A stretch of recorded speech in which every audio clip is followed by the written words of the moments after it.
یہ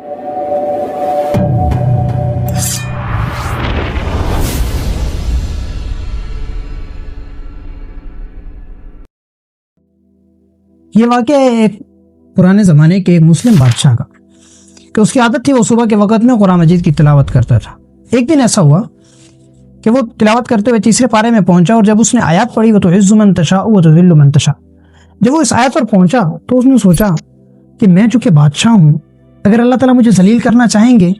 تو مجھے کافی وقت لگے گا، کیونکہ میں بہت بڑے عہدے پر ہوں، میں بادشاہ ہوں۔ چونکہ اگر اللہ تعالیٰ مجھے ذلیل کرنا چاہیں گے تو آہستہ آہستہ میں وزیر بنوں گا، مشیر بنوں گا، سپاہی بنوں گا، پھر میں چوکیدار بنوں گا، ایسے آہستہ آہستہ نیچے آؤں گا۔ آج کے دور کے مطابق میں اگر آپ کو سمجھاؤں تو میں ابھی وزیر اعظم ہوں تو میں وزیر اعلیٰ بنوں گا، میں پھر MNA بنوں گا، MPA بنوں گا، میں پھر کہیں وائس چیئرمین بنوں گا، کہیں چیئرمین بنوں گا۔ تو اس طرح سے آہستہ آہستہ میری تنزلی ہوگی اور میں آہستہ آہستہ مجھے اللہ تعالیٰ ذلیل کریں گے اگر کریں گے تو۔ ابھی وہ یہ سوچ ہی رہا تھا کہ اسے ایک دم سے تقاضا آتا ہے اور وہ وہاں سے اڑتا ہے اور جنگل کی طرف چل پاتا ہے۔ جب جنگل کی طرف جاتا ہے تو وہاں اسے خوبصورت سا پرندہ نظر آتا ہے درخت پر بیٹھا ہوا، تو وہ سوچتا ہے کیوں نہ اس پرندے کو میں پکڑ لوں اور اسے میں اپنے تخت کے ساتھ ایک پنجرے میں قید کر کے رکھوں، تاکہ جو بھی لوگ آئیں وہ خوبصورت سا پرندہ لوگ دیکھتے رہیں، دیکھنے کے لیے بھی الگ سے لوگ آئیں میرے پاس۔ تو وہ اسے پکڑنے کے لیے دوڑ پڑتا ہے اس کے پیچھے، اور ایسا ہوتا ہے کہ اس پر جھپٹتا ہے۔ جب جھپٹتا ہے اس پر تو اس کی ٹانگیں اس کے ہاتھوں میں آ جاتی ہیں اور وہ پرندہ اڑنے لگتا ہے۔ اب یہ اس کے ساتھ ساتھ لٹکتے ہوئے جا رہا ہے، تو کیونکہ کافی اونچا اڑ چکا ہوتا ہے پرندہ، سوچتا ہے کہ اگر یہاں سے جمپ ماروں گا تو مجھے چوٹ لگے گی۔ اچھا اس کو اڑنے تو کہاں تک جائے گا، یہ کہاں تک اڑے گا، کیونکہ یہ تو میری سلطنت ہے پوری، جہاں تک بھی جائے گا میری سلطنت ہے، کافی بڑی میری سلطنت ہے۔ اب وہ پرندہ اڑتا جا رہا ہے، اڑتا جا رہا ہے، اڑتا جا رہا ہے، اور وہ اس کی سلطنت سے آگے تک چلا گیا اور کسی دوسرے بادشاہ کے ملک میں جا کر پہنچا، اور وہاں پر جا کر اس نے اس کو چھٹک دیا اور گرا دیا، اور یہاں پر یہ گرا تو اسے پکڑنے کے لیے اس ملک کے سپاہی وہاں پر موجود تھے، انہوں نے اس کو گھیر لیا، پکڑ لیا اور اسے جیل میں قید کر کہتا رہا، چلاتا رہا میں بادشاہ ہوں، میں کسی فلاں ملک کا بادشاہ ہوں۔ تو انہوں نے کہا کہ بھائی میں آج کے دور کے مطابق سمجھاؤں، بھائی کیسے آنا ہوا، کوئی پاسورڈ نہیں، کوئی پاسپورٹ نہیں آپ کا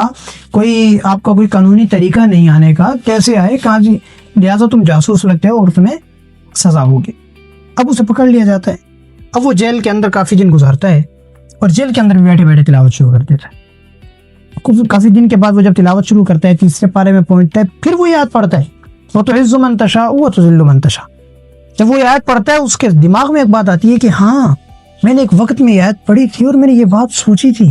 کہ اگر اللہ تعالیٰ مجھے ذلیل کرنا چاہیں گے تو ایک وقت لگے گا، یہ تو وقت نہیں لگا، یہ تو کچھ منٹ میں میرا اختتام ہو چکا ہے۔ تو وہ پھر توبہ طائب ہوتا ہے، اللہ تعالیٰ سے معافی مانگتا ہے کہ اللہ مجھے معاف کر دے اور مجھے عزت سے میرے ملک میں بھیج دے۔ اب ایسا ہوتا ہے کہ جس جگہ پر وہ قید ہوتا ہے اسی کے سامنے بادشاہ کا گھر بھی ہوتا ہے، تو اس کھڑکی سے بادشاہ کی جوان بیٹی اس بادشاہ کو دیکھتی ہے۔ دیکھنے میں وہ چونکہ وہ بادشاہ تھا، خوبصورت بھی تھا، اچھے لباس بھی تھا، اچھا چال چلن بھی تھا، تمیز تہذیب بھی تھی اس کے اندر، تو وہ اس کو دیکھتی ہے، جبکہ بادشاہ اس کی طرف نہیں دیکھتا، وہ اپنی نظریں اس سے ہٹا کر رکھتا ہے، نیچے دیکھتا ہے، اس کو نہیں دیکھتا۔ کچھ دن کے بعد وہ بادشاہ جو جس کی بیٹی تھی، اس کا والد یعنی کہ اس کا باپ اس بیٹی سے کہتا ہے، بیٹی تم شہزادی بھی ہو اور چونکہ اب تم بڑی بھی ہو چکے ہو، اب تمہیں ہم نے بیانہ بھی ہے، تمہاری شادی بھی کرنی ہے، تو تمہیں اگر کوئی لڑکا پسند ہو تو ہمیں بتاؤ۔ اب وہ بیٹی بتاتی ہے کہ مجھے جیل کا فلاں قیدی پسند، کہ بھائی وہ تو قیدی ہے، قیدی کے ساتھ کیا تعلق، تم شہزادی ہو؟ نہیں، وہ آدمی بڑا شریف ہے، وہ آدمی بہت اچھا ہے، کیونکہ وہ ایک پہلے وقت کا دور تھا جب لوگ مال شال دولت نہیں دیکھتے تھے، بلکہ یہ دیکھتے تھے کہ انسان ہے، انسانیت ہے اس کے اندر، تو بہت اچھا ہے۔ خیر خلاصہ یہ کہ بادشاہ اس کی تحقیقات نکالنا شروع کرتا ہے اس آدمی کی، کہ یہ کہاں سے آیا، اس کے پیرنٹس کون ہیں، یہ اس کی کون سی لڑی ہے، کیا تعلق ہے اس کا، یہ پیچھے کہاں سے، تو اس کا پورا بایو ڈیٹا کرنے لگتے ہیں۔ تو چلتے چلتے پتہ چلتا ہے یہ فلاں ملک کا بادشاہ ہے۔ اب اس کے بعد یہ ایسا ہوتا ہے کہ اس کی بیٹی کی اس کے ساتھ شادی بھی ہو جاتی ہے، اور وہ بادشاہ اپنی فوج کے ہمراہ اس بادشاہ کو اس کے ملک تک لے کر جاتا ہے اور وہاں پر لوگ استقبال کرنے کے لیے کھڑے ہوتے ہیں اور اس طرح سے عزت کے ساتھ واپس آ جاتا ہے۔ ایک ہی لمحے میں اللہ تعالیٰ نے عزت کو کھینچا، ذلیل کیا، رسوا کیا، تخت سے جیل پر بھیج دیا، اور پھر جب توبہ طائب ہوا تو جیل سے تخت پر واپسی بھیج دیا۔ تو یہ پیغام